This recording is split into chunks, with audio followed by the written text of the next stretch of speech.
Hello. Civil services में question पूछा गया, watershed as a concept of village development. watershed ये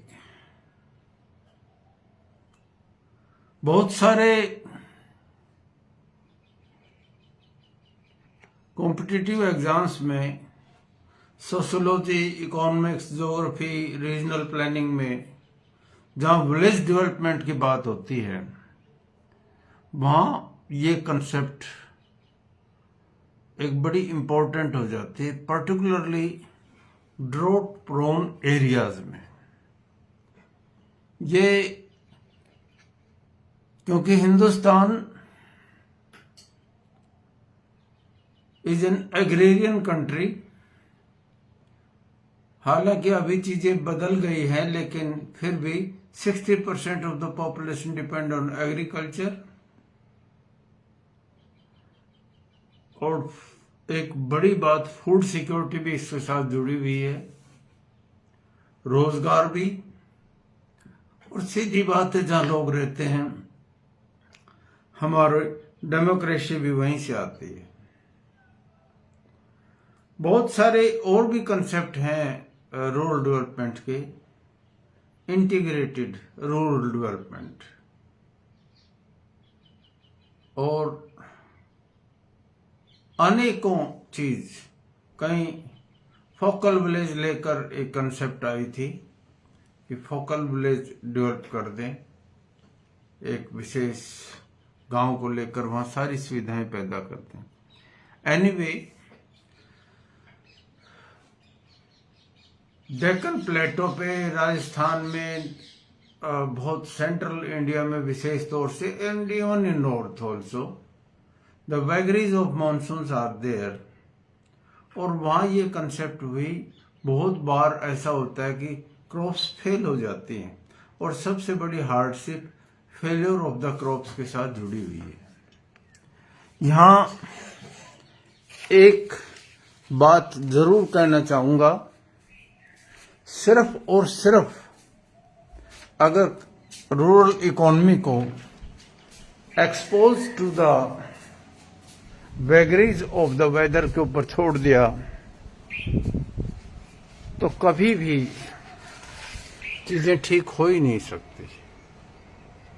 जैसे जिस समय क्रॉप फेलियर हो गई, उस समय कितना ज्यादा पीड़ा और दर्द बढ़ता जाएगा। 2-3 चीजें मैं यहां पर रेफरेंस में, अगर आप जानना चाहो तो यहां रेफरेंस देता हूं। एक तो मुंशी प्रेमचंद की कहानियों में जहां किसान का है, वहां गोदान को आप देख लें। दूसरा एक कहानी है उनकी कांस की खेती, वो देखें। कोऑपरेटिव मूवमेंट पे मंथन एक पिक्चर बनी थी, वो बहुत अच्छी है। अमूल एक मॉडल है। गांव का जहां जहां रेफरेंस आते हैं, एक मोटी आपको पिक्चर मिल जाएगी उस बात से। यहां क्योंकि चीजें last man in the line के ऊपर, जिसको अंत्योदय कहते हैं, वहां तक नहीं पहुंच पाती। तो एक बात ये आई, शुरू में ही ले लें। जो थोड़े पढ़े लिखे हैं उनके लिए मैं एक मॉडल और भी बताता हूं आपको, जिसको आप कहेंगे the harvesting of rain water. पानी को इकट्ठा कर लें। अब आती है, क्योंकि जहां जहां सूखा क्षेत्र है वहां पानी दूर तक बहकर नहीं जाता है, और विलेज एक यूनिट है, इसलिए जनरली ये हुआ जहां आप एक जैसे एक गोला बना के चारों तरफ का ड्रेनेज, पहले सेंट्रल ड्रेनेज बन जाए, एक तालाब के पास आकर गांव बसता था, और तालाब सूख जाते थे। ये वाटरशेड का एक विशेष मॉडल है। जितने भी गांव पुराने देखेंगे वो तालाब के पोखर के पास मिलेंगे, सेंट्रल से डेक्कन प्लेटो पर तो विशेष तौर से। यहाँ अन्ना हजारे का जो गांव है रालेगंज सिद्दीकी, वहां पर ये एक्सपेरिमेंट किया गया विशेष तौर से। और पानी को लाकर जो स्टोर बनाए, छोटे छोटे वाटरशेड जिस तरह से कहेंगे आप, तालाब कहेंगे, और उससे रिचार्ज हो गया, यानी वेस्टिंग ऑफ वाटर को बचाया गया, और ताकि आगे फसलों के लिए इस्तेमाल किया जा सके, पीने के पानी के लिए। इससे 3-4 चीजें और बड़े फायदे हो गए। वन इज सॉइल इरोजन रुक गया, सेकंड ग्रीन हो गया, और फसलें बहुत अच्छी भी होने लग गई। इसके साथ साइंटिफिक दूसरे टूल्स आ गए, जिनको आप कहेंगे ड्रिप इरिगेशन है। वो पौधों की बिल्कुल जड़ में ही अगर आप पानी देते हैं तो देर तक और ज्यादा कारगर सिद्ध होते हैं, और प्रोडक्शन भी बढ़ जाती है। Rain water harvesting will give certain benefits.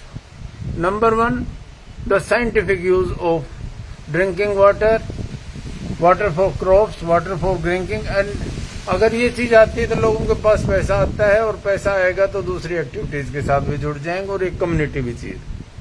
एक जब इतना काम कर लेते हैं लोग तो सहयोग बढ़ जाता है, सहकारिता बढ़ जाती है, इकट्ठा काम करने लग जाते हैं, और उसके बाद थोड़ा थोड़ा पैसा इकट्ठा जोड़ के वो दूसरे काम भी कर सकते हैं। जैसे अगर वहां पर पानी हो जाता है तो लाइव स्टॉक हस्बेंडिंग में भी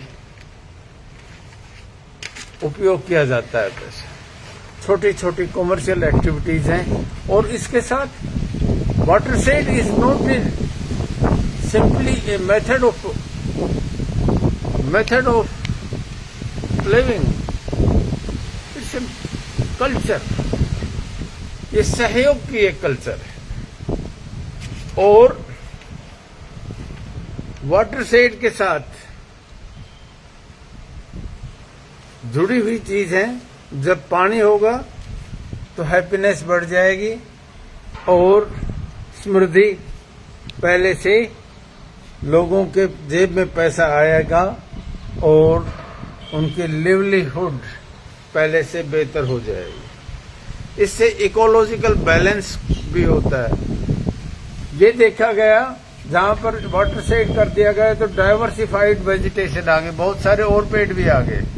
diversified agriculture, rotatory agriculture, crops भी हो गई, और बायोडाइवर्सिटी में फायदा हो गया, और साथ साथ बर्ड्स और वाइल्ड लाइफ इनका बचाव भी। तो ये कहो कि एक इकोलॉजिकल बैलेंस में हिंदुस्तान के किस तरह की क्लाइमेट में, हिंदुस्तान की तरह की सोशल स्ट्रक्चर में वाटरशेड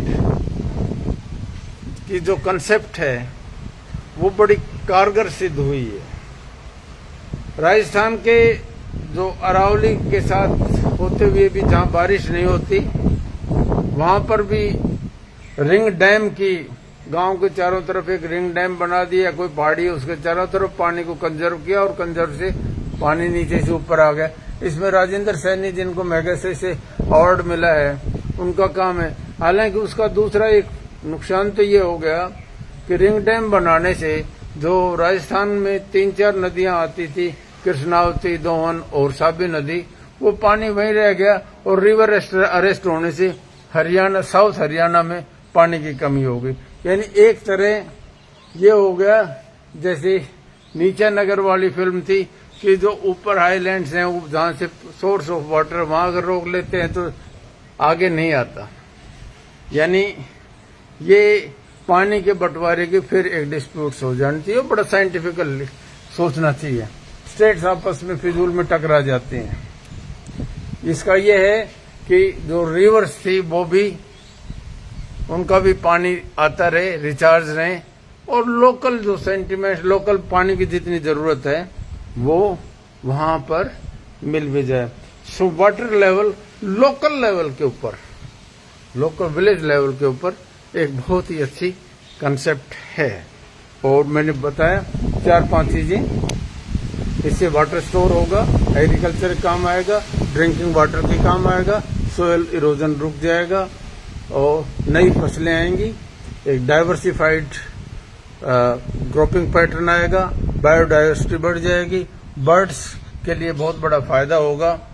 और सबसे बड़ी बात ये होगी, अगर एक कोऑपरेटिव लिविंग की लोगों को आदत पड़ जाते तो बड़े बड़े काम साथ मिलकर वो कर लेते हैं। और इसी के साथ कॉटेज और स्मॉल स्केल इंडस्ट्री भी जो जुड़ी हुई है, वहां पर भी वो भी आने लग जाएंगी। और अगर लोग वाटरशेड मैनेजमेंट करते हैं तो उनका एक साइंटिफिक एप्टीट्यूड भी बढ़ता है काम करने का, और इससे बेहतर जिंदगी जीने का एक रास्ता खुलता है। So water shade management particularly in arid region is a good example of rural upliftment, economic development, and basically indigenous model of development. Thank you.